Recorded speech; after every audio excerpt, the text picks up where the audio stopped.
News 19 और आज का मतदाता टीवी में चार्टर्ड अकाउंटेंट मोहित पांडे जी, आपका स्वागत है। नमस्कार सर। नमस्कार जी। मोहित जी बिल्कुल युवा और बहुत ही स्मार्ट लग रहे हैं। आपको बहुत बहुत धन्यवाद समय देने के लिए।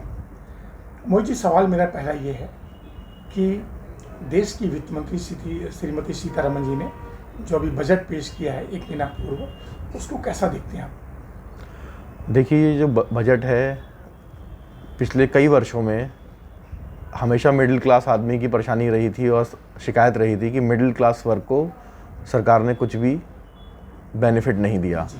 इस बार निर्मला सीतारमण जी ने स्पेशल बेनिफिट देते हुए 12 लाख रुपए तक की जो इनकम एग्जाम करी है, इससे मिडिल क्लास वर्ग बहुत ही प्रसन्न है। बहुत ही संतुष्टि वाली बात है कि 12 लाख रुपए तक कोई भी इनकम टैक्स पे नहीं करना है।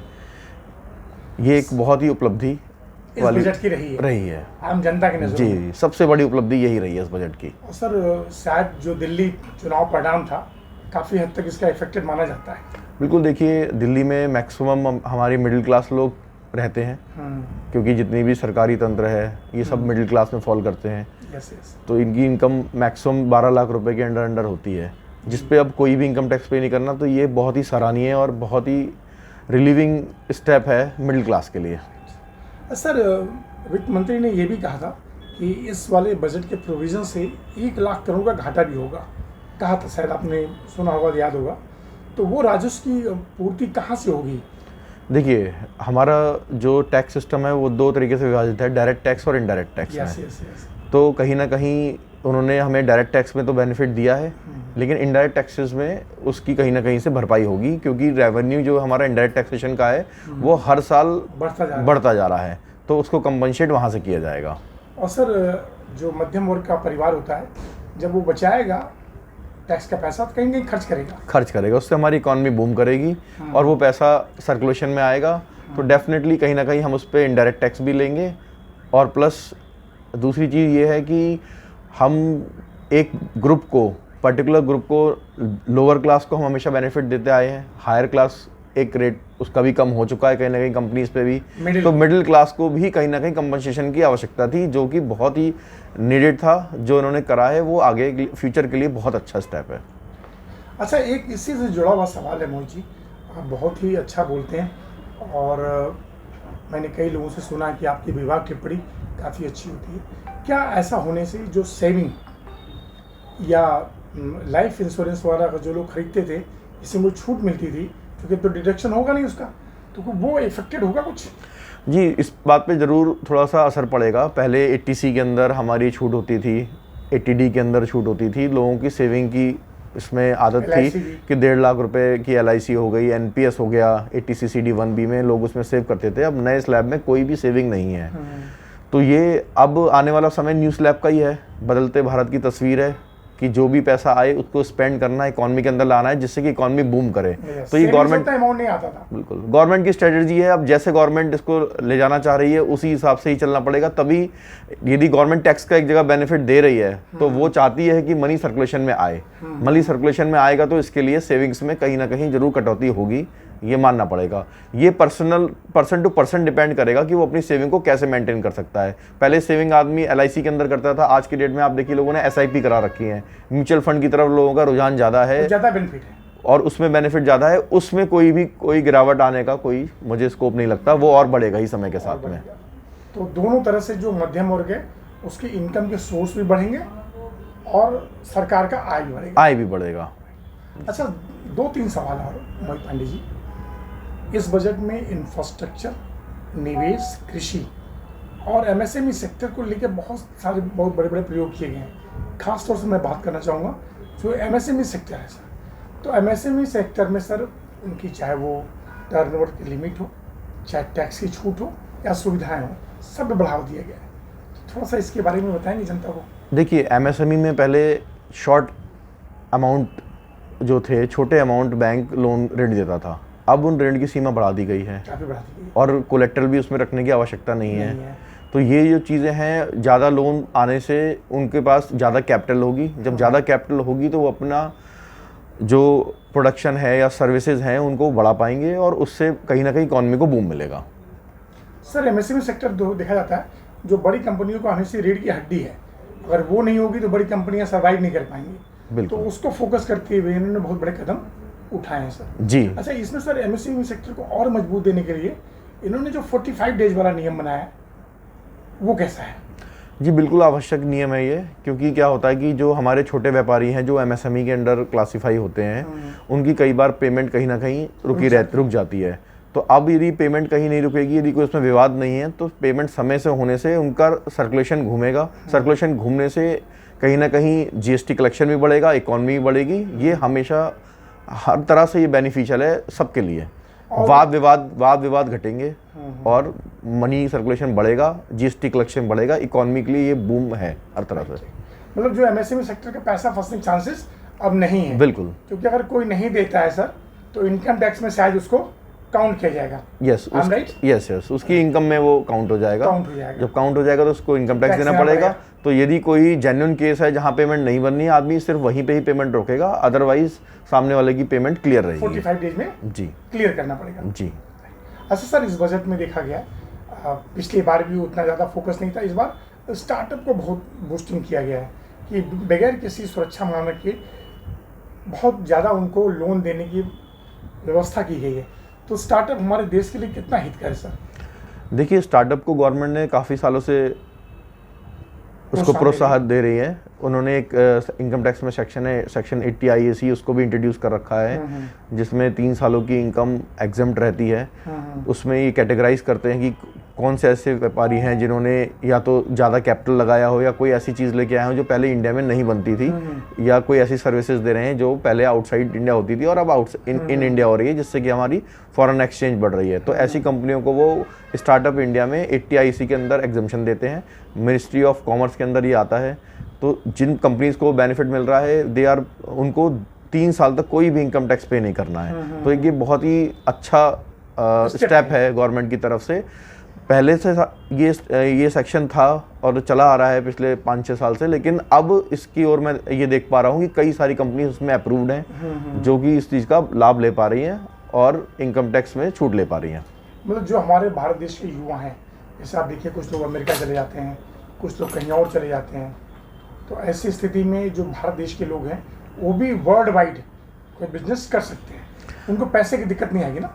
बिल्कुल, पैसे की दिक्कत नहीं आएगी और थोड़ा टैक्सेशन की छूट होने की वजह से वो थोड़ा आकर्षित हो रहे हैं। जब टैक्स की पूरी छूट दे रखी है तो उनका आकर्षण है। आप देख भी सकते हैं कई सारी कंपनीज, आईफोन एप्पल की हो गई, टेस्ला हो गई, बड़ी जो कॉर्पोरेट्स हैं, मैं इनकी बात बता रहा हूँ, ये सब लोग इंडिया में शिफ्ट कर रहे हैं। प्लस इंडिया में बहुत सारी IT कंपनी से कॉस्ट सेंटर भी खुल रहे हैं, क्योंकि हमारी जो वर्कफोर्स है इंजीनियर्स की, प्रोफेशनल्स की, वो इतनी अच्छी है कि बहुत सारी US कंपनी, यूरोपियन कंपनी जो है वो वर्क अपना आउटसोर्स करती हैं इंडिया। तो हमारे आसपास के क्षेत्र की यदि बात करें तो नोएडा, ग्रेटर नोएडा में काफ़ी सारी ऐसी कंपनीज़ हैं, गाज़ियाबाद में भी काफ़ी ऐसी कंपनीज़ अब इनकॉर्पोरेट हो रही हैं जो कि आउटसोर्सिंग का वर्क भी कर रही हैं। तो ये एक आकर्षण उनके लिए बढ़ रहा है, क्योंकि उनका जो भी GST वो पे करते हैं उसका भी रिफंड उनको मिल जाता है। प्लस यदि वो कोई ऐसा कार्य कर रहे हैं जो पहले नहीं होता था, तो उसमें सेक्शन 80 IC स्टार्टअप में भी उनको एग्जम्पशन मिल रही है। जी सर, अभी मोदी जी ने बहुत बड़े विषय पे कई बड़े स्थानों पे ये बात कही है कि AI से वैश्विक रूप से पूरे विश्व को फायदा होगा। तो भारत देश में AI का कितना आप भविष्य देखते हैं सर? और मुझे जानकारी मिली कि AI के द्वारा आप भी उसको उपयोग में ले रहे हैं सर। जी देखिए, AI से आपका जो वर्क है वो बहुत ईज़ हो जाता है। आपका वर्क करने की जो प्रणाली है वो काफ़ी परिवर्तित हो रही है। अब इसके अंदर आप जो भी पहले मैनुअल कार्य होता था, जिसमें जैसे हमारे ही ऑफिस की हम बात करें, हम काफ़ी सारी ड्राफ्टिंग करते थे। ड्राफ्टिंग और रिप्लाईज जो हैं वो सारे हम AI के थ्रू कर रहे हैं, जिससे कि बहुत ही अच्छे तरीके से उसकी ड्राफ्टिंग की जा सकती है और अपनी बात को आगे प्रेषित किया जा सकता है।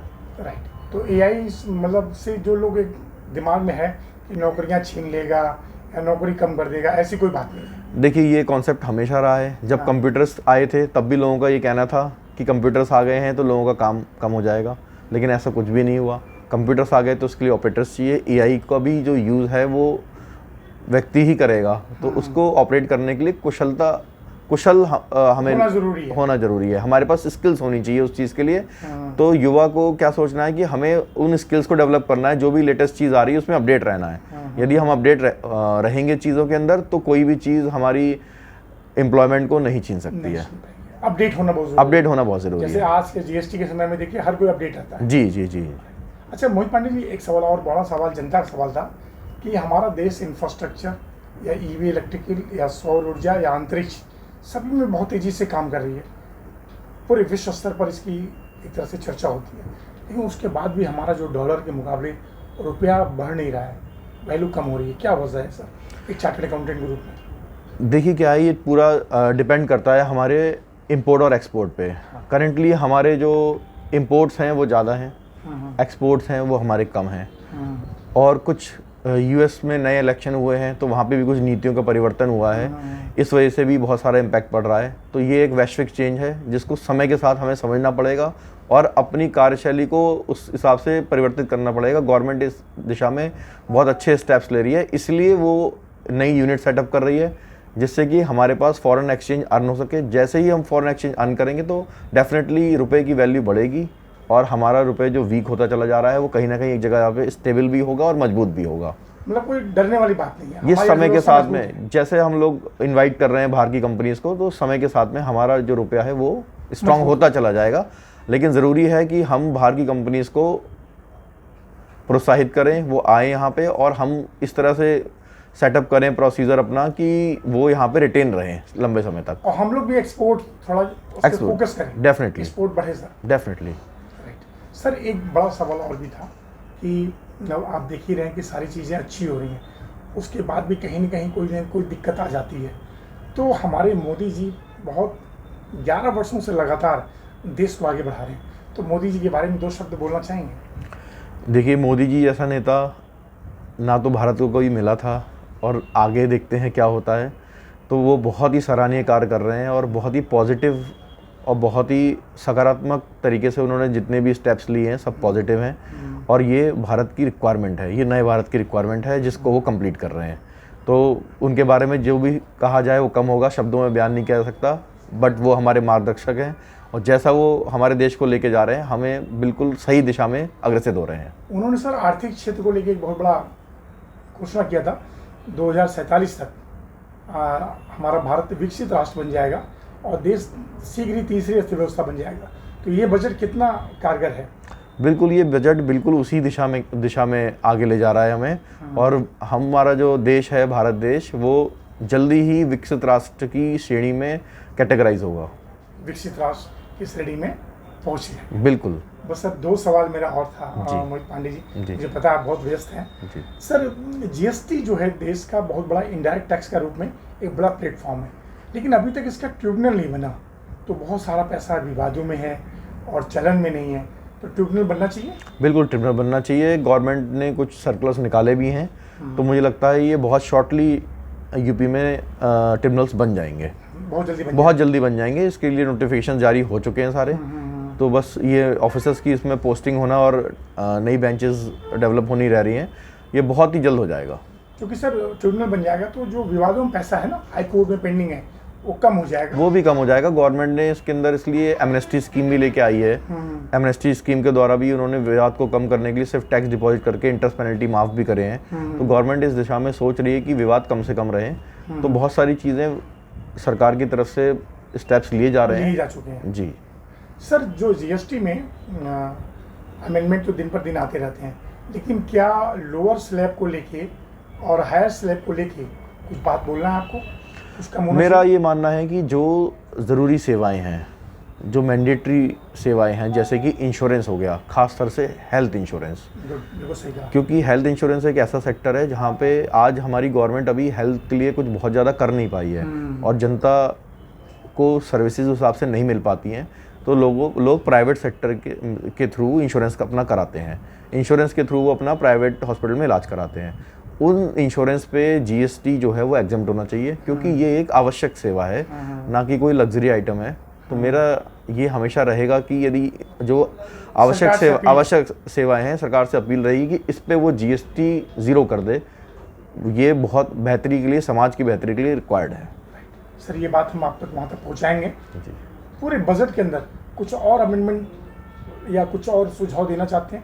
नहीं, budget chartered accountant expert, budget बहुत अच्छा रहा है। मैं बस ये चाहता हूँ कि जो पुराने केसेस हैं उनमें जो विवाद हैं उनको सुलझाने के लिए सरकार को स्टेट लेवल पे भी और सेंट्रल लेवल पे भी कुछ ना कुछ स्कीम्स लानी पड़ेंगी, जिससे कि पुराने विवाद हमारे सुलझ जाएं। जो स्कीम्स आ रही हैं वो गवर्नमेंट लेके आ रही है, बट वो इतनी अट्रैक्टिव नहीं है कि वो सामने वाला उसको कर सके। तो बेटर ये होगा कि कुछ स्कीम्स ऐसी लेके आएँ जो पुराने विवादों को बिल्कुल ही सिरे से ख़त्म कर दे या उनको बिल्कुल नेग्लिजिबल अमाउंट पे सेटल करे, जहाँ पे विवाद बड़ा नहीं है। सर, क्या आपको लगता नहीं कि जो पार्टनरशिप फॉर्म है उस पर जो टैक्स का परसेंटेज है बहुत ज़्यादा है, उसको कुछ कम करना चाहिए? बिल्कुल, उसमें उन्होंने टैक्स का परसेंटेज 30+ सेस कर रखा है, जो कि काफ़ी ज़्यादा है। उसको कम करिए, क्योंकि जब कंपनीज पे टैक्स ऑलरेडी कम हो चुका है, 26% के आसपास हमारा टैक्स आ चुका है, तो पार्टनरशिप फर्म भी उसको डिजर्व करती हैं। वो टैक्स उसी के आसपास एक पार वैल्यू पे ही होना चाहिए, एक सेम प्लेटफॉर्म पे लाना चाहिए। राइट सर, बिल्कुल। लास्ट सवाल सर, युवा हैं आप, ये युवाओं के लिए सवाल है। चार्टर्ड अकाउंटेंट अपने आप में बहुत बड़ा कोर्स है, ये न कोई यहाँ रिजर्वेशन है और न कोई पेपर वगैरह लीक की संभावना होती है। तो सर, इस फील्ड में आप कैसे आए, किसका ड्रीम था ये? इस फील्ड में आना ऐसे हुआ कि जब हमने स्कूल ज्वाइन करा तो हमारे टीचर्स ने हमें बहुत प्रोत्साहित किया, तो पता लगा कि इस फील्ड में जो बेस्ट है और जो ऑल ओवर वर्ल्ड जाना जाता है कि Indian chartered accountant are the best, तो उसी प्रोत्साहन से मैंने ये CA का कोर्स ज्वाइन करा और आप लोगों के आशीर्वाद से अब 12 साल हो गए प्रैक्टिस करते हुए, तो इस काम को कर रहे हैं और बहुत ही अच्छा काम है और हम इसको एंजॉय कर रहे हैं। मोहित पांडे जी, आपका बहुत बहुत धन्यवाद। फिर किसी विषय पर बात करेंगे। नमस्कार सर। नमस्कार।